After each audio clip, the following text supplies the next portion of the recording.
There's a huge worker shortage quietly happening all across America. But the problem is hitting one state particularly hard. So today, we're going to head to Fargo, North Dakota to see how one company's really creative solution tells a much, much bigger story about the future of the entire U.S. economy. All right, let's just start with one number that kind of sets the stage for everything: 30. So what does that mean? Well, in North Dakota, for every 100 jobs that are open, there are only 30 people available to work them. Just 30. And just to put that into perspective, the national average is 95 workers for every 100 jobs. So most of the country is almost 1-to-1. North Dakota, just 30. That's not just a little different, that's a massive gap. It makes the state an extreme case for sure, but it also gives us a little window into a challenge that's starting to bubble up almost everywhere. And look, this isn't just some abstract number on a chart. It's a real problem that's forcing state officials to think way outside the box. As Katie Ralston-Ho, who directs the state's workforce division, puts it, they have no choice but to look beyond their own borders for help. And that has led some companies to find their own, pretty direct solutions. Okay, so this brings us to a company called Cardinal Glass. They're a residential glass manufacturer in Fargo, and they've come up with something we're calling the Fargo Model. So get this. At their Fargo plant, which has about 400 people, a whopping 70% of the team was born outside the United States. And according to the plant manager, Mike Arnson, that wasn't an accident.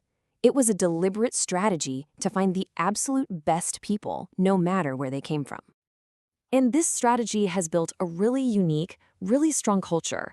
You just have to listen to folks like Y. She's a machine technician who came to Fargo from South Sudan about 14 years ago. Her words really get at the heart of it, that sense of teamwork and family that's become a huge part of why the company is so successful. Okay, so this all sounds great, right? But the big question is, how do you actually pull this off? I mean, how do you successfully bring in hundreds of workers from all these different backgrounds, especially when a lot of them might not speak any English when they first walk in the door? Well, Cardinal Glass says they've pretty much cracked the code. Their system is actually pretty straightforward. First off, they hire qualified people, period. It doesn't matter if they speak English. Then they have multilingual master trainers who can teach new teammates in their native language. New hires start out in roles where they can jump in and contribute right away, and over time, as they learn more, they graduate to more skilled positions. It's a really practical system, and it just flat out works. But, and there's always a but, right? This is where the story gets really complicated. This super effective local solution is running headfirst into the giant, complicated wall of national immigration policy. A lot of this tension comes down to something called Temporary Protected Status, or TPS. Basically, it's a temporary status that lets people live and work here in the U.S. when their home country is considered too unsafe to go back to. For about 24 Haitian employees at Cardinal Glass, this status is their lifeline. But that word, temporary, is the key. It's precarious.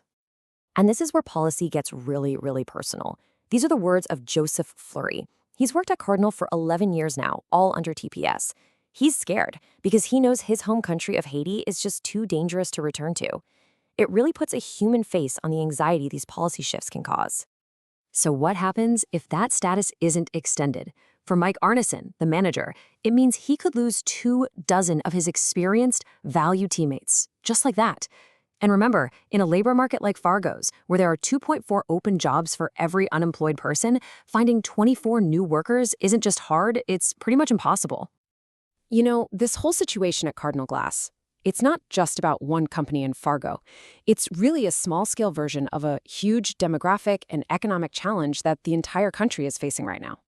The plant manager, Mike Arnson, kind of breaks it down into 4 main ways you can solve a worker shortage like this. You can automate, right? Get robots. You can try to develop your local workforce. You can just import more stuff instead of making it here. Or you can welcome immigrants. But with things like tariffs making imports tricky and the local workforce already working like crazy, your options start to get pretty narrow. And the numbers for the Fargo area just drive this whole point home. I mean, look at this. The unemployment rate is a tiny 1.2%. The workforce participation rate is 72%. That's one of the highest in the entire country. What that means is, basically, everyone who wants a job already has one. So hiring more locals just isn't a long-term fix. For the economy to actually grow, the workforce has to come from somewhere else. So, In the end, the story of Cardinal Glass and Fargo shows us a model that is clearly working on the ground, even while it faces all this uncertainty from policies made hundreds of miles away. And it leaves all of us with a really critical question. With all these demographic and economic forces at play, how will America find the workers it so desperately needs to grow?